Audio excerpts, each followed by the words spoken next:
आज जो हम क्लिनिकल केस डिस्कस करने वाले हैं वो क्लिनिकली तो बहुत इंपॉर्टेंट है ही, साथ ही एफएमजी एग्जाम का वो प्रीवियस ईयर क्वेश्चन भी है जो कि बहुत ज़्यादा फ्रिक्वेंटली भी पूछा जाता है। तो इस केस को प्लीज़ ध्यान से सुनना। एक 68 ईयर ओल्ड मैन एडमिट होता है स्ट्रोक के केस के लिए, जहाँ पे उनको हो जाता है एस्पिरेशन निमोनिया।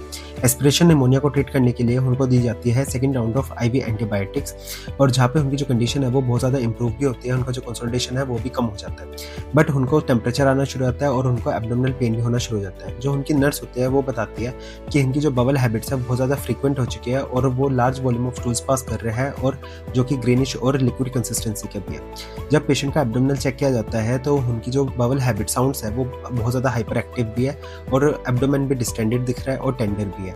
यहाँ पे उनका जो हार्ट रेट होता है वो 110 पर मिनट हो जाता है, और टैकीकार्डिया है जो कि, और जो उनका बीपी है वो 88/44 mmHg हो जाता है, यानी कि हाइपोटेंसिव कंडीशन है। तो कहीं ना कहीं हमें सेप्सिस के सिम्टम्स देखने को मिल रहे हैं।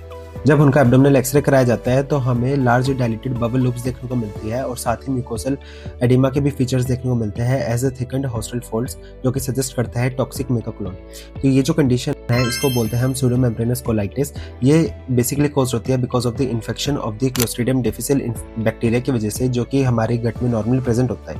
बट जब हम एक एंटीबायोटिक्स का एक लॉन्गर कोर्स लेते हैं तो उससे हमारा जो नॉर्मल इंटेस्टिनल गट फ्लोरा होता है वो डिस्ट्रॉय जाता है, जिसकी वजह से ये रैपिडली मल्टीप्लाई करता है और टॉक्सिन रिलीज करके ये इन्फेक्शन कॉज करता है, और एब्डोमिनल पेन और ब्लोटिंग और सेप्सिस के फीचर्स देखने को मिलते हैं।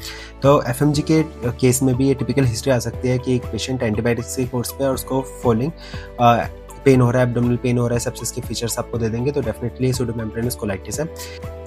इस कंडीशन को इम्प्रूव करने के लिए हम पेशेंट को सबसे पहले रिहाइड्रेट करते हैं बाय आईवी फ्लूइड्स, ताकि सेप्टिक शॉक के जो फीचर्स है वो डिसअपियर हो जाए, और साथ ही माइल्ड कंडीशंस के लिए हम मेट्रोनिडाजोल देते हैं, और अगर सीवियर केस है तो उसके लिए हम वेनकोमाइसिन देते हैं।